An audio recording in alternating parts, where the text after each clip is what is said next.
기쁜 마음으로 격려하고 환영하면서 박수해 주시면 감사하겠습니다.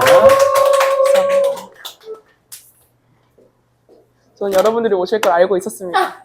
네, 기대하고 있었어요. 잘 지내셨나요? 지난주 예배가 없었는데 다 예배 다 들으신 거죠? 네. 네, 오랜만에 만나게 돼서 정말 반갑습니다. 네, 오늘 말씀은 하나님의 플랜, 하나님의 계획, 그 해답에 대해서 함께 나눠보려고 합니다. 제가 요즘 제 대화 중에 가장 빠지지 않는 주제가 있어요. 너 J야? 너 P야? 네. 이 얘기들이 저랑 하는 대화 중에 또 제가 듣는 그런 대화 중에 가장 많았던 것 같아요. 너는 여행 갈 때 짐을 뭐 일주일 전부터 싸? 그럼 너는 J야. 뭐 너는 당일에 짐을 싸? 너는 여행 어디 갈지도 안 정했어? 그럼 너는 P네. 전 J 같아요? P 같아요? J요. P? 아니, 저는 반인데 P가 나오기도 했다가 J가 나오기도 했다가 네, 아무튼 저도 만나는 사람마다 이렇게 이야기하고 물어봤던 것 같습니다. 그래서 생각해봤어요. 제가 왜 이런 얘기들을 많이 할까? 이런 얘기들을 왜 우리 대화 사이에 오고 갈까? 그래서 서로에 대한 관심을 가지고 알아가고 싶어서 얘기도 하지만 그만큼 우리가 우리의 계획에 있어서 중요하게 생각하기 때문에 이 사람이 J인지 P인지 알아야 내가 내 계획을 조금 더 세울 수 있고 내 계획이 중요하기 때문에 서로를 알아가기 위해서 조금 더 이런 대화를 나눴던 게 아닌가라는 생각을 해보게 됐습니다. 그래서 우리는 진로, 취업, 결혼, 적금 등등 나아가서 우리 하루하루의 그런 시간, 분 막 이렇게 쪼개서까지 그 일정들을 우리는 늘 계획을 세우고 우리가 세운 계획이 잘 되기를 기대하면서 살아가고 있습니다. 심지어 사람들은 어떤 계획도 정하냐면 복권이 당첨됐을 때 내가 어떻게 할 것인지도 계획을 정해요. 당첨되진 않았지만 내가 복권에 당첨되면 내가 손이 떨리고 당황하겠지? 택시를 타야겠다. 네, 그런 계획을 정하고 택시를 타고 또 어디 은행 앞에 세면 안 된다면서요. 거기 다 사람들이 기다리고 있다고. 그래가지고 어디 뭐 다른 데 내려주세요 해서 거기서부터 걸어가야겠다. 네, 그런 계획을 세우고 또 이거를 내가 돈을 여기는 얼마는 내가 집을 사고 얼마는 차를 사고 얼마는 뭐 적금을 들고 이만큼은 여행 갔다 와야겠다. 바로 회사 그만둬야겠다라는 계획을 저도 세워봤고 네, 주변에 많은 사람들이 여러분 한 번쯤 복권에 당첨되는 계획을 세워보지 않나요? 네, 그랬을 거라 생각이 듭니다. 근데 이런 복권이 당첨됐던 분이 혹시 계신가요? 5,000원 말고 1등, 2등. 네, 자. 그럼 여기 없어요. 그렇죠. 그런 계획 갖고 계신가요? 복권이 지금 여기 없을 거라. 네, 지금 다비드가 하신 말씀 다 녹화되고 있고요. 네. 자. 네. 그래서 이런 그런 계획들의 문제는 내 뜻대로 되는 게 하나도 없다는 거죠. 네, 차 사고가 날 때도 내가 저기 어디쯤에서 부딪혀야겠다라고 사고가 나지 않아요. 계획대로 된 사고는 거의 없습니다. 순식간에 사고가 납니다. 아무리 잘 세운 계획도 예상치 못한 상황 하나로 흔들릴 때가 우리는 많이 있습니다. 중요한 면접과 시험에 떨어지고 관계에 문제가 생기고 가정에 문제가 생기고 내가 원했던 길이 막힐 때 우리는 크게 멘탈이 흔들리고 당황을 하게 됩니다. 우리는 완벽한 계획을 세울 수가 있을까요? 완벽한 계획. 절대 흔들리지 않고 반드시 이루어지는 계획은 어디에 있을까요? 나의 계획이 완벽했다고 생각한 적이 있나요? 이 정도면 진짜 완벽했다. 없었나요? 없어요. 있었을 수도 있잖아요. 이 정도는 진짜 완벽했지. 오늘 데이트 너무 좋았네 라고 생각했었던 적 없었나요? 없어요. 없었나요? 좀 큰일인 것 같은데. 네. 아무튼 정답은 분명합니다. 사실 우리의 계획은 나의 계획은 완벽할 수 없습니다. 그냥 우리가 완벽하지 않은 사람이기 때문에 완벽한 계획은 오직 하나님께만 있음을 함께 고백해야 합니다. 오늘 우리가 함께 읽은 이사야 55장 말씀은 특별한 시대적 상황에서 주어진 하나님의 말씀이었습니다. 그 시대를 대표하는 인물이 있었는데 바로 히스기야. 네, 히스기야 왕이었어요. 네, 이사야서에 맞아요. 히스기야 왕에게 이사야가 다가가는데 일단 같이 우리가 볼 말씀은 히스기야라는 성경 인물입니다. 들어보셨나요, 히스기야? 히스기야가 어떤 사람이었을까요? 왕이었을까요? 아니면 뭐 노비? 자, 다들 알겠죠? 네, 히스기야는 왕이었습니다. 히스기야는 남유다의 13번째 왕이었어요. 13대 왕으로 성경에서는 히스기야를 이렇게 얘기합니다. 같이 읽어볼까요? 시작. 그는 주님이신 이스라엘의 하나님만을 신뢰하였는데 유다 왕 가운데는 전에도 후에도 그만한 왕이 없었다. 네, 히스기야 왕을 성경에서는 이렇게 표현하고 있어요. 다윗처럼 하나님만을 붙들고 의지했던 믿음의 왕이었습니다. 혹시 다비드의 이름이 부럽다면 다음은 히스기야로. 네, 자, 히스기야도 다윗만큼 이런 사람이었다라는 것을 알려드리고 싶었어요. 자, 히스기야는 왕 즉위하자마자 성전을 정결하게 하고 무너진 예배를 회복하고 우상을 제거하면서 하나님을 따르려고 정말 많이 애쓴 왕이었습니다. 히스기야 왕이 즉위한 그 시점이 남유다가 정치적으로 군사적으로 매우 어려운 위기 상황에 처해 있을 때였어요. 히스기야 왕의 아버지 이름은 저 아는 사람 너무 어렵죠. 네, 12대째 왕으로 가야 되니까 네, 아버지 왕은 아하스 왕이었는데 아수르 제국의 압박에 굴복해서 많은 조공을 바쳤어요. 그 나라에 아수르에. 그래서 나라의 독립성과 그런 자주성이 회복이 크게 무너지면서 훼손되면서 히스기야가 즉위하자마자 그런 상황들을 극복하고자 하나님을 의지하며 나라를 다스리기 위해 수많은 애를 썼습니다. 그래서 히스기야가 성전을 다시 정결하게 하고 우상들을 제거하고 예배를 회복하는 등 신앙적인 개혁을 추진했어요. 하지만 이러한 개혁이 진행되는 동안 아수르 제국은 다시 그런 세력을 확장하고 어떻게든 남유다를 무너뜨리고 그 지리적으로 이렇게 지나가기 위해 그 땅을 정복하기 위해 남유다를 무너뜨리려고 공격했습니다. 특히 아수르의 사네립이라는 사람은 정말 강력한 군사력을 갖고 있었어요. 그래서 여러 나라들이 침략하고 그들의 왕들을 또 포로로 잡아가고 또 이런 상황에서 히스기야는 아수르의 침략을 피하기 위해서 가장 또 강대국인 아수르랑 동맹을 맺으려고 찾아갔어요. 근데 아수르가 생각한 동맹은 히스기야가 생각한 동맹이랑 달랐어요. 보통 동맹이라고 생각하면 동등한 위치가 되는 게 동맹인데 내랑 나랑 손잡고 쟤를 어떻게 하자 했으면 동등한 위치가 돼야 되는데 내가 승혜랑 손잡기 위해서는 승혜가 시키는 대로 다 해야 되는 거야. 네, 그런 동맹이 아수르가 생각한 동맹이었어요.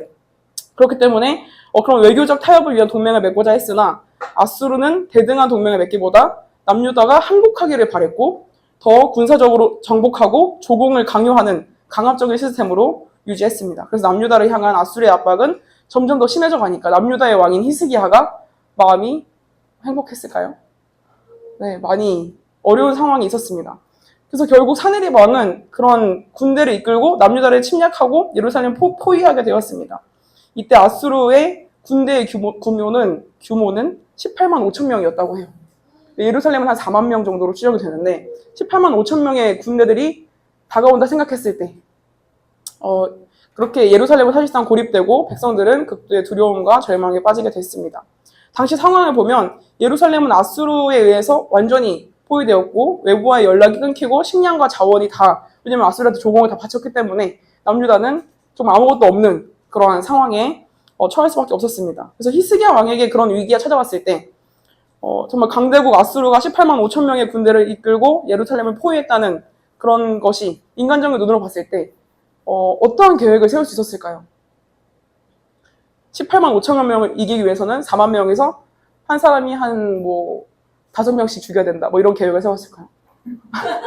얘네가 18만 5천 명이 들어오니까 우리가 10,000명만 내보내고 숨었다가 이렇게 어떠한 계획들을 세울 수 있었을까요? 머릿속으로도 도저히 계산이 안 됐을 거예요. 어디로 도망갈까? 시간을 어떻게 끌까? 여러 가지 계획을 세웠겠지만 밤새도록 전략을 고민했을지도 모르지만 그 계획이 사실상 다 의미 없다는 것을 히스기야가 깨닫게 됩니다. 네, 그래서 이러한 위기 속에서 히스기야 왕은 자신의 능력과 군사력만으로 도저히 이 상황을 해결할 수 없음을 깨닫고 하나님께 간절히 기도하며 도움을 구했습니다. 그는 하나님의 성전에 나아가서 자신의 절박한 상황을 하나님께 아뢰며 무릎 꿇고 기도했습니다. 하나님의 구원의 손길을 간절히 간구했습니다. 이사야 37장 21절 말씀을 함께 또 보도록 하겠습니다. 함께 읽어볼까요? 시작. 모세의 아들 이사야가 히스기야에게 사람을 보내어 이렇게 말하였다. 주 이스라엘의 하나님께서는 유대께서 아스리아 왕 사무엘에게 이르기를 주님께 올린 그 기도를 들으셨다고 말씀하셨습니다. 네, 아멘. 하나님은 이사야 선지자를 통해서 히스기야에게 말씀하셨습니다. 이렇게 말씀하셨어요. 이사야는 하나님께서 주신 말씀을 가지고 히스기야를 찾아갔습니다. 히스기야에게 하나님의 뜻을 전했습니다. 이사야는 히스기야에게 아수르의 위협에 대한 하나님의 응답과 예언을 전하였고 하나님께서 그들을 구원하실 거라는 약속을 가져다 주었습니다. 히스기야가 이사야의 말을 듣고 정말 이길 수 있을까? 라는 생각이 들었을 거예요. 열왕기하 19장 35절 말씀을 보면 여기 없네요. 네. 그날 밤 주님의 천사가 나아가서 아시리아 군의 진영에서 18만 5천 명을 쳐 죽였다. 다음 날 아침이 밝았을 때 그들은 모두 죽음으로 발견되었다. 라고 기록되어져 있습니다. 정말 이사야의 예언이 이루어져서 18만 5천 명을 주님의 천사가 하나님께서 모두 다 쓸어버리신 일이 있었습니다. 결국 하나님의 예언대로 하룻밤 사이에 아수르의 군대 18만 5천 명이 쓰러지고 예루살렘의 구원을 받았는데 이 사건은 단순히 그런 군사적 승리가 아니었어요. 이게 싸워서 이긴 게 아니라 하나님의 계획대로 그렇게 직접 개입하셔서 이루신 기적적인 구원의 역사였습니다. 하나님께서 이사야를 통해서 히스기야에게 주신 메시지가 성취되는 놀라운 사건이었습니다. 이사야 55장은 바로 이런 점을 강조합니다. 이사야 55장 8절에서 9절 말씀을 함께 또 읽어봤으면 좋겠는데요. 다 같이 읽어보겠습니다. 시작. 나의 생각은 너희의 생각과 다르며 너희의 길은 나의 길과 다르다. 주님께서 하신 말씀이다. 9절 말씀 시작. 하늘이 땅보다 높듯이 나의 길은 너희의 길보다 높으며 나의 생각은 너희의 생각보다 높다. 네. 하나님께서 이렇게 우리의 생각보다 더 크게 그리고 우리의 생각보다 더 높게 하시겠다고 말씀하셨습니다. 우리의 계획과 하나님의 계획은 다릅니다. 네. 우린 복권 1등을 당첨되길 원하지만 하나님의 계획은 그게 아니죠. 우리는 우리가 좋은 직장에 들어가기 원하고 내가 정말 좋은 사람과 연애하고 결혼하기 원하지만 하나님께서 물론 그런 걸 바라시겠지만 내가 저 사람이랑 만나서 해야지라는 것보다 하나님께서 더 크신 계획을 갖고 계시다는 것을 알았으면 좋겠습니다. 이사야 55장 12절 13절 말씀은 이렇게 얘기합니다. 가시나무와 찔레나무가 대신 나오고 하나님이 주시는 평안과 기쁨이 우리의 삶 속에 자리할 것이다. 참으로 너희는 기뻐하면서 바빌론을 떠날 것이며 평안히 인도를 받아 나아올 것이다. 산과 언덕이 너희 앞에서 소리 높여 노래하며 들의 모든 나무가 손뼉을 칠 것이다. 하나님께서 자연을 통해서 이렇게 말씀하세요.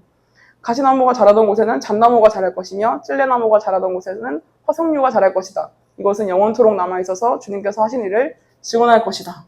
네, 아멘. 하나님의 계획은 단순히 목표 달성만이 아닙니다. 그 계획 속에서 우리의 태도가 변화하고 우리는 기쁨과 평안을 누리게 됩니다. 이사야 55장 12절 13절 방금 읽은 말씀은 하나님의 구속과 회복의 약속을 시사하고 있습니다.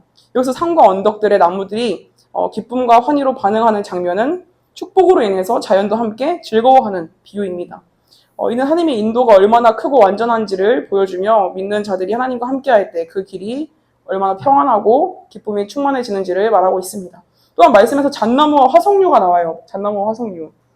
가시나무는 알겠고 찔레나무 대충 알겠는데 잣나무랑 화석류가 등장합니다. 잣나무와 화석류는 긍정적이고 유익한 식물을 이야기한다고 해요. 가시나무와 찔레나무가 약간 조금 뾰족하고 부정적인 그런 이미지라면 잣나무와 화석류는 긍정적이고 유익한 식물을 이야기하고 있습니다. 그래서 가시나무가 자라던 곳에 다시 잣나무가 자랄 것이며 찔레나무가 자라던 곳에 다시 화석류가 자랄 것이다. 이것들은 영원토록 남아있어서 주님께서 하신 일들을 증언할 것이다 라고 말합니다. 하나님께서 그의 백성들을 위해서 환경과 삶의 조건을 개선하실 것을 약속하시는 거예요. 더 이상 너의 마음속에 부정적인 생각이 아니라 평안과 기쁨이 있을 것이다. 그의 권능과 은혜가 어떻게 그들의 생활 속에 드러날지를 묘사하고 있습니다. 즉 이 구절은 하나님의 회복이 완전하고 변함없으며 또 그의 영원한 표징으로 남을 것임을 강조하는 말씀입니다. 이러한 말씀은 하나님의 계획이 단순히 문제 해결에 그치지 않고 우리의 삶을 기쁨과 평안으로 인도할 것을 보여주고 있습니다. 하나님의 말씀은 반드시 성취됩니다. 네, 그 말씀 믿고 순종할 때 우리는 평강과 기쁨을 경험하게 되는 것입니다. 바로 히스기야가 아수르의 대군, 군대 앞에서 보여준 믿음이 바로 이것이었습니다. 상황이 아니라 하나님을 신뢰할 때 절망 속에서도 기쁨과 평안을 누릴 수 있다는 믿음이었습니다. 하나님의 계획을 늘 신뢰하며 나아가는 게 사실 어렵죠. 그렇죠? 하나님께서 어떤 계획을 갖고 계신지 모르고 내가 어떻게 하나님의 계획 앞에 나아갈 수 있을까? 하나님께서 계획하신 게 어떤 것일까 생각하는 게 쉽지 않습니다. 저도 미래에 대한 걱정과 불안함이 있어요. 나는 과연 나중에 어떤 삶을 살아갈까? 보통 우리가 10살 때, 20살 때 10년 뒤에 내 모습은 어떨까? 이런 거 그림으로 그려보거나 적어본 적이 있죠. 10년 뒤에 내 모습. 아마 지금도 대학교 교양 시간 했던 것 같긴 한데 10년 뒤에 내 모습이 어떤지 막 발표하고 나와서 그랬던 기억이 있는데 저도 10년 뒤에 제가 이렇게 있을지 몰랐죠. 나노처치에 있을지 몰랐죠. 앞으로 10년 뒤에 또 어떻게 될지 모르죠. 나노처치에 있을지 뭐 다른 분리개체가 할지 뭐 이렇게 아무튼 네, 그렇죠. 하나님께서 계획하시는 것도 다른 일이니까 네, 미래에 대한 걱정과 불안이 있고 또 가족의 구원과 변화에 대한 그런 기대가 보이지 않을 때 마음이 크게 흔들리기도 합니다. 하나님의 계획을 늘 신뢰하며 나아가는 게 쉽지 않아요. 네, 저도 쉽지 않지만 이번 설교를 준비하면서 저는 그런 제 모습을 많이 봤습니다. 선교를 다녀오면 조금 더 상황이 달라지고 조금 더 내 기쁨과 은혜가 좀 오래 가지 않을까? 상황이 크게 막 변하지 않아도 그래도 내가 조금 다른 삶을 살 수 있지 않을까라는 생각을 했어요. 근데 어제 저녁에 저에겐 좀 너무 힘든 일이 있었습니다. 제가 가장 사랑하는 가족이, 제가 가장 사랑하는 아빠가 술에 취해서 힘들어하는 모습을 봤어요. 술이 깬 다음에 자신이 한 말을 기억하지 못하겠지만 그때 들었던 말들이 제 마음을 좀 아프게 했던 것 같아요. 근데 아빠가 너무 실망스럽고 제가 어떻게 반응하는지 또 뭔가 내 반응도 너무 실망스러웠고 그랬던 것 같아요.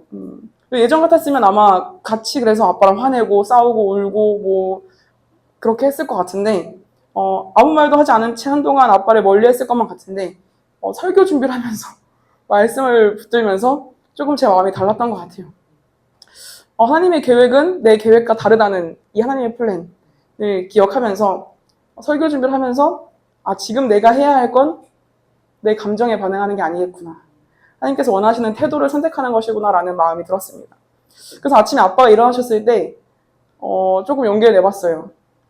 아빠 어제 술을 많이 드셨네요. 그래서 제가 조금 속상했어요. 다음부터 그러지 않았으면 좋겠어요. 이렇게 말을 했는데 손이 너무 떨리는 거예요. 평소에 그렇게 해보지 않았어서. 그렇게 솔직하게 얘기해본 적이 없었어요. 왜냐면 어차피 기억도 못하는 사람한테 가서 뭐 하나 라는 생각을 했었는데 이렇게 얘기했을 때 알겠다고 아빠가 끄덕끄덕 했어요. 그래서 그 순간 하나님께서 저한테 이런 감동을 줬던 것 같아요. 지금 이 순간 하나님의 계획이 여기 있다 라는 마음이 제 마음에 들었습니다. 하나님께서 저를 통해서 다른 사람에게 어떻게 하시는지 또 내 관계를 또 어떻게 풀어가시는지가 더 기대됐던 것 같아요. 그래서 이상하게도 눈물이 아닌 기쁨이 되게 밀려왔습니다. 하나님께서 내 안에서 일하신다는 확신이 주는 기쁨이었습니다. 하나님을 신뢰한다는 건 모든 게 잘 풀릴 거라는 낙관이 아니라 결국 하나님을 신뢰하는 태도를 선택하는 것임을 알게 됐습니다. 네, 말씀을 마무리하려고 하는데 우리 이 고백을 같이 한번 했으면 좋겠습니다. 다 같이 한번 읽어볼까요? 시작. 하나님, 제 계획이 아니라 주님의 계획이 제 삶을 맡깁니다. 불안 대신 기쁨으로, 초조함 대신 평안으로 살아가길 원합니다. 네, 이 고백이 가시나무가 잣나무로 바뀌고 찔레나무가 화석류로 변하는 것처럼 우리의 태도를 바꾸고 결국 우리 삶 전체를 바꾸게 될 줄 믿습니다. 이것이 바로 하나님의 플랜, 그 해답이 되었으면 좋겠습니다. 이제 함께 같이 기도하기 원하는데요. 하나님, 제 생각과 계획이 너무나도 작고 연약함을 고백합니다. 제 생각보다 크고 놀랍게 일하실 주님만을 더 신뢰하기 원합니다. 오늘부터 저의 모든 계획과 선택을 주님의 계획에 맡기며 하나님의 계획만을 신뢰하고 기대함으로 말씀 안에서 평강과 자유함을, 기쁨을 누리는 삶의 태도를 내가 취할 수 있도록 나를 도와주세요라고 우리가 이제 함께 기도했으면 좋겠습니다. 기도하시겠습니다.